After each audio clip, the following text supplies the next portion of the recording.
Front-end complexity is all in your head. It seems like every day there's a post on Hacker News about some front-end tool or library that invariably leads to readers exclaiming the front end is too complex. Phrases like JavaScript fatigue and I can't keep up with the ecosystem are lobbed over the fence, eager to be rejoiced by Hacker News readers.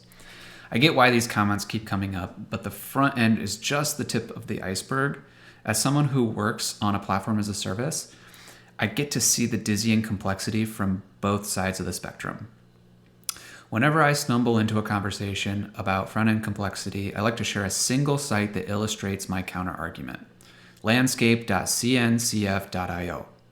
This is a Cloud Native Foundation website.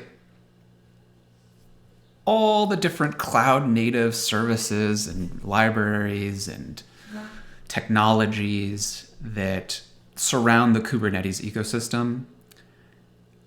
This is an extremely overwhelming website. I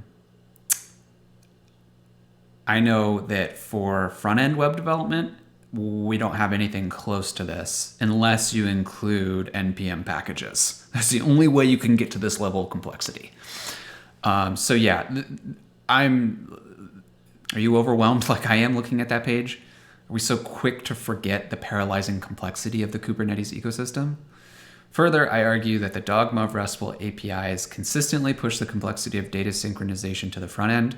I also argue that out of all the web targets, the browser is wholly unique. Microservices really just means let the front end handle the complexity of synchronizing multiple API endpoints. We are trading back-end simplicity for front-end complexity. Now to my final point. Tech stacks don't solve complexity.